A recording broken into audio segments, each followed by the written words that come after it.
So we don't expect him to do much. So hold on tight, and hopefully there's a Democratic majority come November. All right, let's bring in our panel. Stay with us, Congressman. Joining us is Jill Wine-Banks, former Assistant Watergate Special Prosecutor, Malcolm Nance, MSNBC contributor and author of The Plot to Hack America, and Naveed Jamali, MSNBC Intel analyst and former FBI double agent. I'm going to start with you on this, Jill. You have 4 Trump aides that have already become indicted or pleaded out in the Mueller probe. You have former National Security Advisor Michael Flynn, obviously, who pleaded guilty. You have foreign policy advisor George Papadopoulos, also pleaded guilty. You have Paul Manafort indicted on money laundering, and there are additional charges now pending against him, and top campaign advisor Rick Gates indicted. Donald Trump claims that this indictment of 13 Russians exonerates him.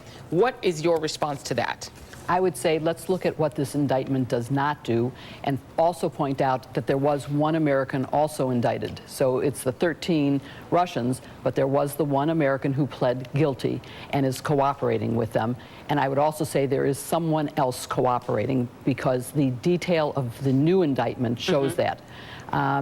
And you're talking about a plea deal that was reached with a California man named Richard Pinedo, who's agreed to cooperate with Mueller.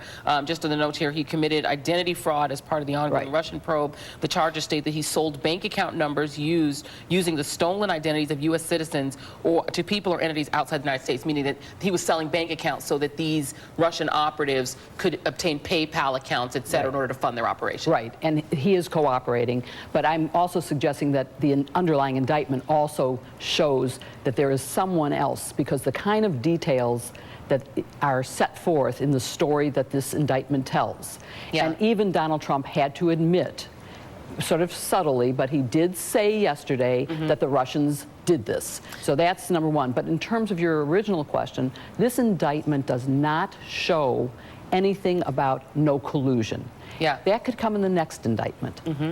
And that's a very good point, actually. And let's actually go to one, which is the soundbite of Rod Rosenstein, who's the Deputy Attorney General, who actually took the step of, he's somebody who's considered maybe in jeopardy of his job, but he actually came out and put his own imprimatur on this indictment by himself announcing it and speaking about it. Here is the part that he talks about the knowing participation of Americans. Let's listen to that. There is no allegation in this indictment that any American was a knowing participant in this illegal activity. There is no allegation in the indictment that the charged conduct altered the outcome of the 2016 election. So Jill, you're saying that does not mean that there was no collusion? It doesn't. He said in this indictment, in the indictment.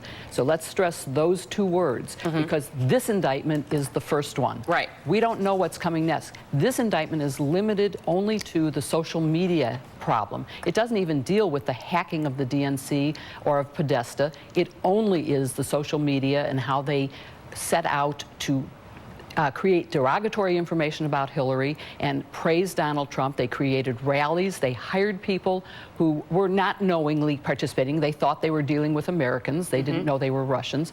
But they had someone posing in a jail outfit who was supposed to look like Hillary. They built a cage for Hillary. They did a lot of things to use Americans, and they didn't know they were participating. That doesn't mean there aren't others.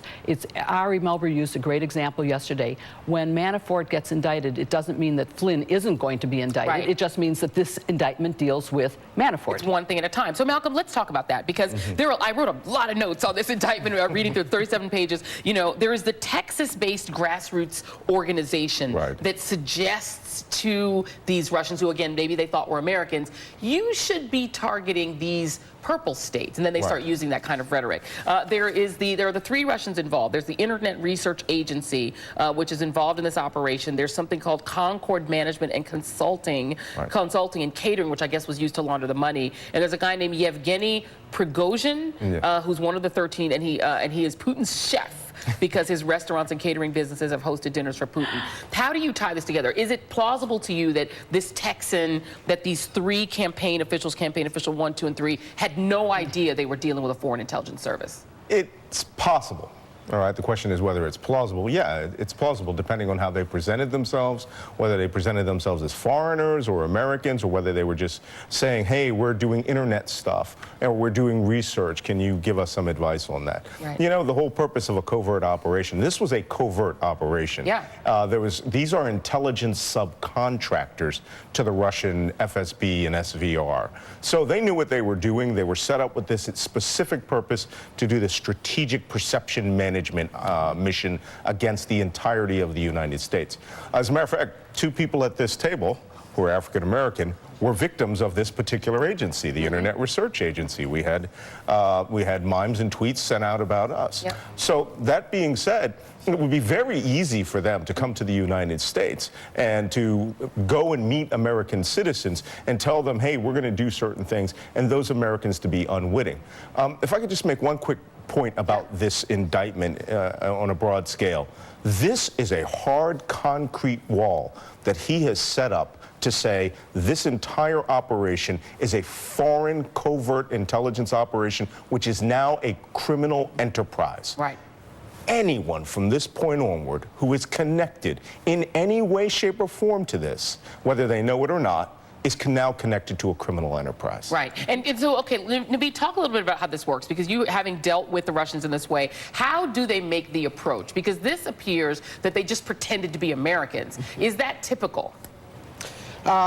Yeah, I think that is typical. And, you know, look, that's a great question. The thing to go on this is the fact that sort of the innocuous things that come out in this indictment, I think they might seem innocuous, but they're hugely important. One of the first things that came out in the first page was that these Russians traveled to the United States to, quote, collect intelligence. Well, I want to make that very clear, Joy. What we're talking about is spying. And to sort of go back with what Malcolm is saying, that means that, in part, they were most likely meeting with Americans to collect said intelligence. That's what I did for 3 years. I helped the Russians collect intelligence. I was spying for them. So that's an important point. The second thing here is to go back to this idea of the other thing that jumped out here was Texas.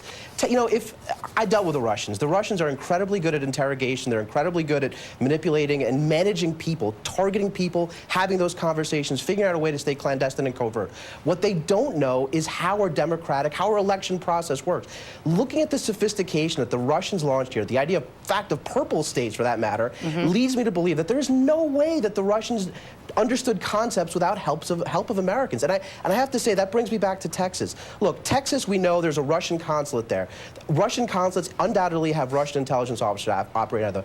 Texas is also where Project Alamo was run out of. If you're going to look for targeting data that's going to support Trump, that's going to help you push these memes out, push out this social media campaign, what better place to do that? And we know that Mueller actually went to Cambridge Analytica in December. And I know the congressman is here. If I was working for him and I was an analyst on his team, I would say that is the place to start. The fact that these people started in Texas, the fact that there's a consulate there, and the fact that Cambridge Analytica and Project Alamo is run out of Texas gives you great pause, as perhaps that is a clear nexus to something much deeper than just 13 Russians in Russia. Well, Congressman Swalwell, what are the chances that the chairman of your committee, Devin Nunes, is going to start pursuing those angles? Because not only do you have that, the point that Naveed just made, another pivotal state here being Florida, it turns out that two of the people targeted for disinformation were senators from Texas and Florida, Marco Rubio and Ted Cruz, to denigrate them and make them non-viable so that Donald Trump could be the nominee. Any chance Nunes to investigate that?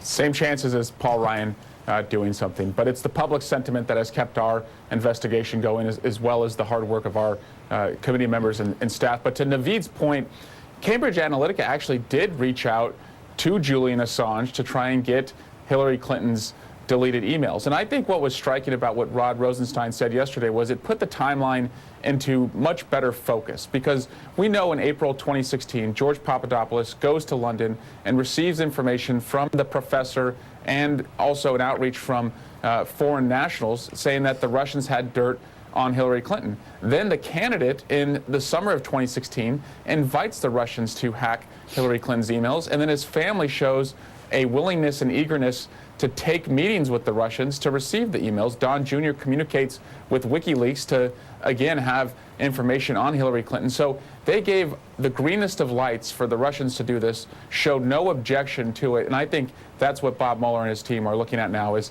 did this ever amount to a working relationship? Yeah, and I think people who are looking for higher level connections to the Trump campaign, let's keep in mind Rick Gates, who is a campaign advisor, is close to a plea deal with Robert Mueller. That means he's going to be talking. Mark Corallo met for more than 2 hours yesterday with members of Mueller's special prosecutor team. A lot more people are going to be talking, so it's going to continue to get interesting. Congressman Eric Swalwell, thank you very much, and keep us updated on whether the Democratic memo is going to come out anytime soon. Jill, Malcolm, and Naveed are going to be sticking around. And up next, no security clearance? No problem. Stay with us.